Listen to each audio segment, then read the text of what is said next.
അല്ലെങ്കിൽ ഒരാൾ വന്ന് ഒന്ന് ബ്ലസ് ചെയ്യണം അല്ലെങ്കിൽ ഒന്ന് അനുഗ്രഹിക്കണം, അത് തന്നെ ബ്ലസ്സിങ് എന്ന് തോന്നിയാൽ ആര് പ്രത്യക്ഷപ്പെടുത്താനായിട്ടാണ് മനസ്സിൽ വിചാരിക്കുക?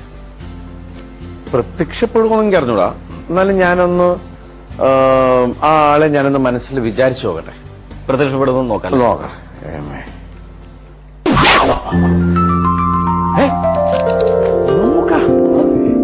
നീ എന്നെ പറ്റി വിചാരിച്ചപ്പോ? അയ്യോ, ഞാൻ ഇപ്പം വിചാരിച്ചുള്ളൂ. എന്റെ പാനം കാത്ത് നമുക്ക് ഇരിക്കും. ഓഹോ, എന്നെ ഇരുത്താനുള്ള പരിപാടി. മമ്മൂക്കനെ ഞാൻ ഇരുത്തുവോ? എന്നെ നിർത്താനുള്ള പരിപാടി. ദൈവം, ഇത് വലിയ. അതെ, നമുക്ക് ഈ കസേര ഒന്ന് കാലിയാക്കാണ്ട് വെക്കാൻ പറ്റുമോ? ഇതിട്ടാ മതി. പോയല്ല, ഇതുണ്ട ഇതുപോലെ ഇങ്ങനെ ഇരുന്നേ. ഓഹോ, അപ്പൊ എന്റെ മുമ്പിൽ നീ ഇരിക്കുമല്ലേ? പറ, എന്താണ് വിശേഷം? അല്ല, നമുക്ക് ഞാന് ഒരു എന്തിനാ നീ മനസ്സിൽ വിചാരിച്ചത്? ആദ്യം പറ. മനസ്സിൽ വിചാരിച്ചത് ഇവിടെ നടക്കുന്ന സംഭവം എന്ന് വെച്ചാൽ കുറച്ചാലൊരു ഇന്റർവ്യൂ നടന്നുകൊണ്ടിരിക്കുകയാണ്. ആര്? ഞാൻ ഇവൻ എന്നെ ദിലീപിന്റെ കാര്യസ്ഥൻ ഫിലിം ഇപ്പൊ 100ാമത്തെ വർഷമല്ല, സോറി, ഇവനെയൊക്കെ കൊണ്ട് ഇന്റർവ്യൂ നമുക്ക് ഞാൻ ഞമ്മട്ടെ. അല്ല, ഇവിടെ ഇന്നും മിണ്ടാണ്ടിരിക്കണേ. 100ാമത്തെ സിനിമ ദിലീപിന്റെ 100ാമത്തെ പടം 100 വർഷമൊക്കെ ഓടും. അപ്പൊ ഒരു ഇവന്റെ പടത്തിൽ അവനിച്ചിട്ട് 100ാം വർഷം ആഘോഷിക്കാന്ന് പറഞ്ഞാൽ അത് ഒന്നും എനിക്ക് പറ്റിയൊരു തെറ്റാണ്. കാരണം ഇവനെ വെച്ചിട്ട് ഇന്റർവ്യൂ സൗഹൃദമുണ്ട്. അവനെ വെച്ചാൽ 100ാമത്തെ ചിത്രം. 100ാമത്തെ ചിത്രം ഞാൻ ഒരു കണക്ക് ഞാനൊന്ന് സംസാരിച്ചു. മമ്മൂക്കാനെ കണ്ടപ്പോ ഞാൻ പെട്ടെന്ന് അങ്ങനെ ഒരു കൺഗ്രാജുലേഷൻസ്. അങ്ങനെ എളുപ്പമൊന്നും സാധിക്കുന്ന കാര്യമല്ല. നമുക്ക് നമ്മളെ കൊണ്ട് ഈ അറിയാലോ. അപ്പൊ നമ്മള് എങ്ങനെയെങ്കിലൊക്കെ ഇവിടം വരെ എത്തി എന്നുള്ളതിന്റെ ഒരു സന്തോഷത്തിൽ നിൽക്കുന്ന സമയത്ത് ഇവൻ എന്റെ അടുത്ത് പറഞ്ഞു, ബ്ലസ് ചെയ്യാൻ നിനക്ക് ആരെങ്കിലും ആഗ്രഹം ഉണ്ടോ ചോദിച്ചപ്പോ ഞാൻ പറഞ്ഞു ഞാൻ ബ്ലസ് ചെയ്യുന്നല്ല പറഞ്ഞു. അപ്പൊ ഞാൻ പറഞ്ഞു ബ്ലസ് എന്ന് വെച്ചാൽ അനുഗ്രഹിക്കില്ലേ. മമ്മൂക്ക മേമിന്റെ പോലെ കൂടരുത്. അതാണ്. അപ്പൊ ഞാൻ വിചാരിച്ചെന്ന് വെച്ചിട്ടുണ്ടെങ്കിൽ എപ്പോഴും നമ്മുടെ മനസ്സിൽ ഫസ്റ്റ് സംഭവിക്കുന്ന ഒരു കാര്യം ഉണ്ടല്ലോ, അതെപ്പോഴും നമുക്ക് ഒരു ഓമനായിട്ട് നമ്മുടെ സൈഡിൽ കിടക്കും. ഓമന ഫസ്റ്റ് ലവ് അല്ല, ഓമന എന്ന് വെച്ചാൽ നമുക്ക് പെണ്ണിന്റെ പേരല്ല, നമ്മുടെ വിഷയം അതല്ല. ഇവിടെ നമ്മളുടെ ജീവിതത്തിൽ ആദ്യമായിട്ട് എന്ത് സംഭവിക്കുന്നു നമ്മുടെ മനസ്സിലിങ്ങനെ ഒരു സൈഡിൽ ഒരു ഇതായിട്ട് കിടക്കൂലേ, ഓർമ്മയിലുണ്ടാവും. Sweet memories. അതാണ്. അപ്പൊ ഞാൻ ആദ്യമായിട്ട് ഞാൻ കാണുന്ന ഹീറോ സത്യൻ. നോ, മമ്മൂക്ക.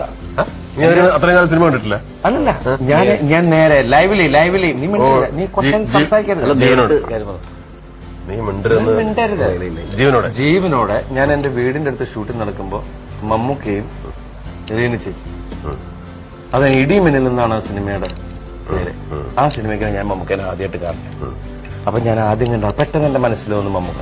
പിന്നെ അതിനുശേഷം ഞാൻ ഒരിക്കൽ മമ്മൂക്കനെ കാണാൻ വന്നിട്ടുണ്ട് ഷൂട്ടിംഗ് നടക്കുമ്പോൾ. ഇൻസ്പെക്ടർ ബൽറാം ഫോർട്ട് കൊച്ചിയില്, ആദ്യ ബംഗ്ലാവ്, ജോർജിന്റെ കൂടെ വന്നു. പിന്നെ അതിനുശേഷം ആ ഫ്രണ്ട്ഷിപ്പ് ഞാൻ ചൂഷണം ചെയ്തു. അതിന് എനിക്ക് മമ്മൂക്കയുടെ അടുത്ത് എത്താൻ പറ്റി. പക്ഷെ അപ്പോഴും മമ്മൂക്കയുടെ മനസ്സിൽ ഞാൻ വന്നില്ല. ഇല്ല, എനിക്കറിയാം, ഞാൻ കയറിയിട്ടില്ല. അത് കഴിഞ്ഞിട്ട് പിന്നെ സൈന്യം എന്ന് പറഞ്ഞ സിനിമയുടെ ഷൂട്ടിങ്ങിനാണ് മമ്മൂക്ക എന്നെ ശരിക്കും നേരിട്ട് കാണുന്നത്. അപ്പൊ മമ്മൂക്ക എന്നെ, ഞാൻ ആ കൂട്ടത്തിൽ നിൽക്കുമ്പോ മമ്മൂക്ക എന്നെ ഇങ്ങനെ വിളിക്കുകയും വിളിക്കണേ ഇതെങ്ങനെ പോവാനല്ല പറഞ്ഞേട്ടാ. ഇവന് അതൊക്കെ ആലോചിച്ച് നീ മിണ്ടരുതേ. ഇല്ല, ഞാൻ പിന്നെ എന്നിട്ട് ഞാന് മമ്മൂക്ക എന്നെ വിളിച്ചിട്ട് പറഞ്ഞു, കോമിക്കോളിലൂടെ നീയൊക്കെ എന്റെ വീട്ടിൽ വരുന്ന ആളാണ്, എന്റെ വീട്ടിലെ ആളെ പോലെയാണ്, നീ വാ. അന്ന് ഞാൻ ഒരു എന്താ പറയാ സ്വർഗം കിട്ടിയൊരു അവസ്ഥ ഉണ്ടായിരുന്നു എനിക്ക്. ഞാൻ പിന്നെ അത് ഇവരോടൊക്കെ ഒന്ന് ഷെയർ ചെയ്തു. വേറെ കാര്യം പറഞ്ഞിട്ടേക്ക്, ഇവൻ അന്ന് സൈന്യം ഫിലിമിന്റെ ഷൂട്ടിംഗ് കഴിഞ്ഞ് വന്നപ്പോ പറഞ്ഞിങ്ങനെ മമ്മൂക്ക തോളത്ത് കൈയിട്ട് നടക്കുമായിരുന്നു, എന്നെ കെട്ടിപ്പിടിച്ച് കൂടെ കൊണ്ടുകൊടുക്കായിരുന്നത്. പക്ഷെ സിനിമ കഴിഞ്ഞ് വന്ന സമയത്തൊക്കെ ഇടയ്ക്കിടയ്ക്ക് ഇങ്ങനെയായിരുന്നു സംസാരിച്ചുകൊണ്ടിരുന്നത്. ഞാൻ അതുകൊണ്ടാ എന്നൊക്കെ പറഞ്ഞിട്ട്. അതെ, അവന്റെ തോളത്ത് കേട്ടല്ലേ ഞാൻ. ഈ അന്നൊരു 45-50 ഡിഗ്രി ചൂടുണ്ടാവും ഹൈദരാബാദില്. ഈ എയർഫോഴ്സിന്റെ ബേസിൽ ഷൂട്ട് ചെയ്യുന്നു. അപ്പോ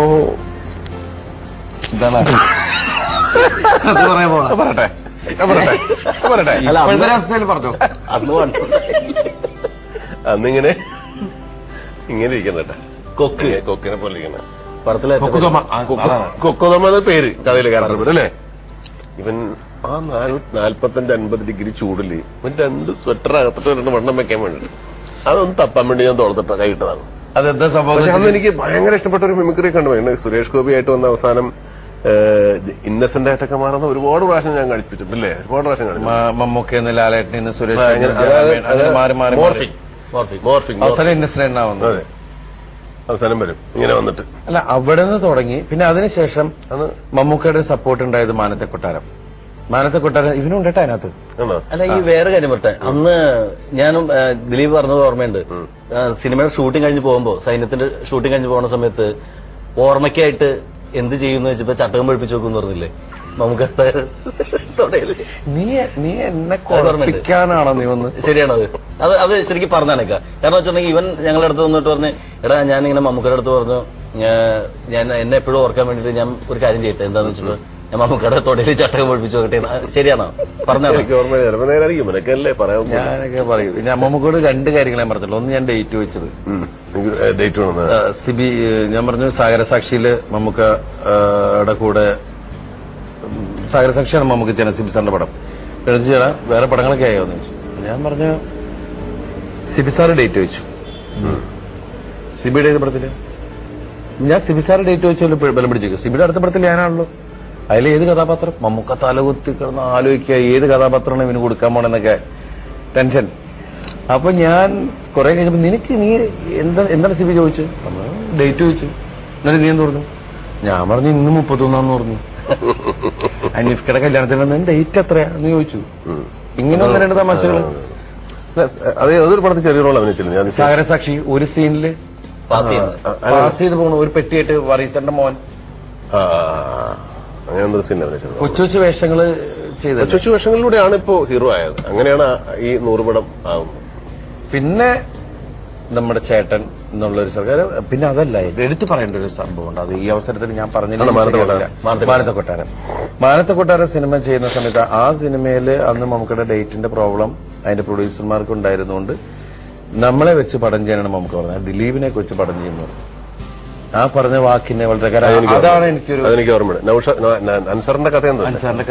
അൻസാറിന്റെ കഥ ഇങ്ങനെ പറഞ്ഞപ്പോ ഞാൻ പറഞ്ഞു, ആ പിള്ളേരൊക്കെ നല്ല രസമായിരിക്കും, ചിലപ്പോൾ നമുക്ക് വരാൻ പറ്റും, നന്നാവെന്ന് പറഞ്ഞിട്ട് അങ്ങനെ അത് അതിന്റെ ഞാനൊരു ജാമ്യം കൊടുത്തു. അടുത്ത സിനിമ ഈ സിനിമ വർക്കൗട്ട് ആയില്ലെങ്കിൽ അടുത്ത സിനിമ ഉടനെ ചെയ്തു കൊടുക്കാന്നുള്ള ജാമ്യം കൊടുത്തു. എന്ത് പണി നിങ്ങൾ കാണിച്ചത്? അത് ശരി, എന്ത് പണിയാണെന്ന്? ആരുടെ കാര്യം നിങ്ങൾ തെരഞ്ഞെടുത്തറിയോ? ആരെ? ഖുഷ്ബുന്റെ. ഏത് ഖുഷ്ബുന്റെ? ഖുഷ്ബുന്റെ? ദൈവമേ, കള്ളവണ്ടി കയറിയാ ഞങ്ങൾ ഇവിടെ വരെ വന്നത്. ഖുഷ്ബു എങ്ങോട്ടാ പോയത്? അവര് ഷൂട്ടിംഗ് വേണ്ടി പാലക്കാട്ടേക്ക് പോയതാ. ഇനിയിപ്പോ നമ്മൾ എന്തോ എന്ത് വേണമെങ്കിലും ചെയ്തോ. അല്ല ചേട്ടാ, ചേട്ടാ അവര് പാലക്കാട്ടേക്ക് പോയി എന്നല്ലേ പറഞ്ഞു? പാലക്കാടെങ്കിൽ പാലക്കാട്, നമ്മൾ അങ്ങോട്ട് പോകുന്നു. എങ്ങോട്ടത്? അങ്ങോട്ട്. ഓ, നോട്ട് പാലക്കാട്. ഇപ്പൊ ഞാൻ വേറെ കാര്യം ചോദിച്ചു. അന്നത്തെ കുറെ നമ്മുടെ ഈ മിമിക്രി ടിവിയിലൂടെ കണ്ടിട്ടാണ് ഇക്കൊക്കെ അന്ന് ഞങ്ങളെല്ലാവരും ഒരു ഇഷ്ടമായത്. അല്ലെങ്കിൽ ടി വി തന്നെ എനിക്ക് നേരിട്ട് പരിചയമില്ലല്ലോ. ടി വി പ്രോഗ്രാംസും ഞാൻ സ്റ്റേജ് ഷോ ഒക്കെ അപൂർവമായിട്ട് കണ്ടിട്ടുണ്ടാവുള്ളൂ.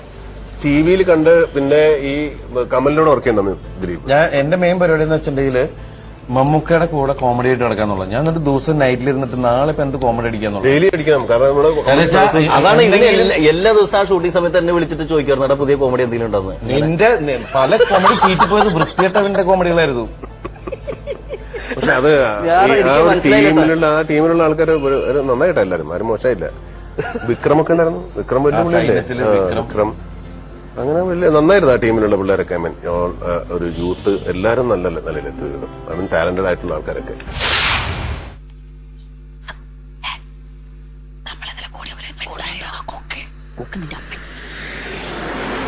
പാവാടപ്രായത്തിൽ നിന്നെ ഞാൻ കണ്ടപ്പോൾ ഫുൾ സാരി ചുറ്റിയിരുന്നു. അന്ന് അറിഞ്ഞ പോവുണ്ടല്ലോ, അതിപ്പോഴും ഞാൻ സൂക്ഷിച്ചു വെച്ചിട്ടുണ്ട് എന്റെ ഹൃദയത്തിൽ. എന്താ വിശ്വാസമായില്ലേ? പിന്നെ നമുക്ക് ആരും അറിയാതെ ഒരു ഫ്ലൈറ്റ് കൊടുത്ത് നീലാകാശത്തിന്റെ ഏതെങ്കിലും ഒരു കോണിലേക്ക് പോയാലോ? അയ്യോ അങ്ങനെ പറയരുത്. അവിടെ നമ്മൾ മാലാകമാരെ പോലെ ഇങ്ങനെ തട്ടിക്കളിച്ച് ഡുവറ്റൊക്കെ പാടിയിട്ട് ഇങ്ങനെ. അത് നിങ്ങൾക്കൊക്കെ ഒരുപക്ഷെ കുറച്ചുകൂടെ ധൈര്യം തന്നില്ല സിനിമയിൽ അഭിനയിക്കാൻ? തീർച്ചയായിട്ടും. പക്ഷെ നമ്മളൊക്കെ ഇങ്ങനെ പാണിക്കുമ്പോൾ നിങ്ങളെങ്ങനെ പ്രൊമോട്ട് ചെയ്യണമെന്ന് ഞാൻ പറയുന്നില്ല. നിങ്ങളെ കൊണ്ട് പെർഫോമൻസ് ചെയ്യിപ്പിക്കുമ്പോൾ കുറച്ച് അച്ഛനാളി പറഞ്ഞ തൊലിക്കെട്ട് വർദ്ധിച്ചില്ലേ, നമുക്ക് എന്തും ചെയ്യാനുള്ള ധൈര്യം ഉണ്ടാവും, കുറച്ചുകൂടെ ഈ കോൺഫിഡൻസ് കൂടും. അപ്പൊ നമ്മുടെ സുരാജിനെ പ്രൊമോട്ട് ചെയ്തപ്പോ ഞാൻ അങ്ങനെ ആരെയും പ്രൊമോട്ട് ചെയ്തു എനിക്ക് അല്ല, ഞാൻ പറഞ്ഞ നമ്മൾ ഒരുപാട് മ്യൂസിക്കാർക്ക് ഒരുപാട് വേഷങ്ങൾ പറഞ്ഞു എന്താണെന്നറിയാമോ? ഇവനെ കൊടുക്കണം. അല്ല അങ്ങനെ ഇവനെ ഒരു വഴിയിലേക്ക് കയറുമ്പോ നമുക്ക് അറിയാലോ ഇവനെന്താ ഉദ്ദേശിക്കുന്നത്. അതല്ല, അതങ്ങനെ ഞാൻ അങ്ങനെ ആരെയും പ്രൊമോട്ട് ചെയ്യുന്നില്ല. ശരിക്കും പറഞ്ഞാൽ ഞാൻ ഒരു ആക്ടറെ ഐഡന്റിഫൈ ചെയ്ത് കഴിഞ്ഞാൽ അയാളെ ഉപയോഗിക്കണം നമ്മൾ. ഞാൻ അയാളെ ഉപയോഗിക്കുമ്പോൾ അല്ലെങ്കിൽ എന്റെ സിനിമയിലെ സംവിധായകൻ അയാളെ ഉപയോഗിക്കുമ്പോൾ സ്വാഭാവികമായിട്ടും അയാൾ നന്നായിട്ട് ഡെവലപ്പായി വരും. കഴിവുള്ള ആളാണ് തീർച്ചയായിട്ടും വരും. ഇപ്പൊ സുരാജായാലും ശരി, ടിനി ആയാലും ശരി, അങ്ങനെ ഈവൻ നമ്മുടെ ബിജു ചാലക്കുടി അല്ല ബിജുക്കുട്ടന് മേജർ റോളല്ലേ വന്നു ആദ്യത്തെ ഫിലിമിൽ, നന്നായി ചെയ്തത്.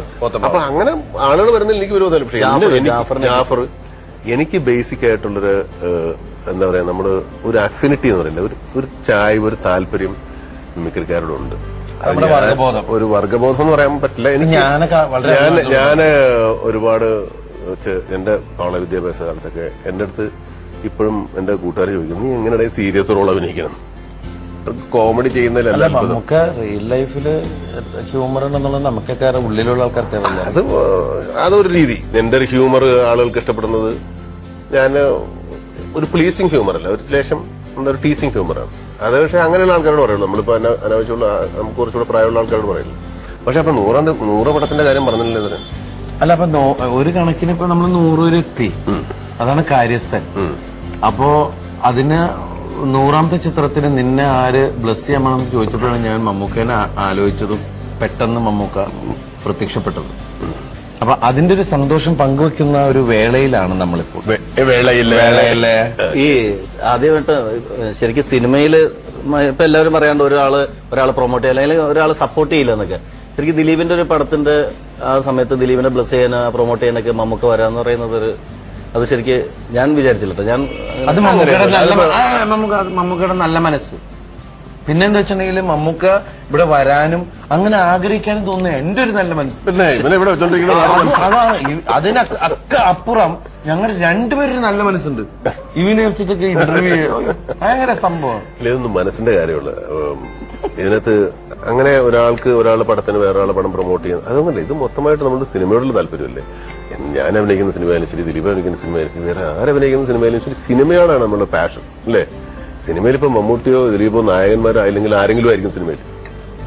അപ്പോ സിനിമയോടുള്ള പാഷനാണ്. അപ്പൊ ഇപ്പൊ ഈ സിനിമ നന്നായി പോയാലും അടുത്ത സിനിമ നന്നാവും. ഇപ്പൊ ഞാനിപ്പോ ഈ സിനിമയുടെ പ്രൊമോഷനോ ദിലീപിന്റെ 100ാമത്തെ സിനിമയാണെന്ന് പറഞ്ഞിട്ട് എന്നെ വിളിച്ചപ്പോ ബുദ്ധിമുട്ടാണ്. ദിലീപിന്റെ 100ാം സിനിമ അങ്ങനെ ഒന്ന് മാറി വന്നു കഴിഞ്ഞാൽ സ്വാഭാവികമായിട്ടും ദിലീപിന്റെ മനസ്സിന്റെ വിഷമമുണ്ടാകും. പക്ഷെ എനിക്ക് അങ്ങനെ പറയാനുള്ള ഒരു മനസ്സില്ലാത്തതുകൊണ്ടാണ്.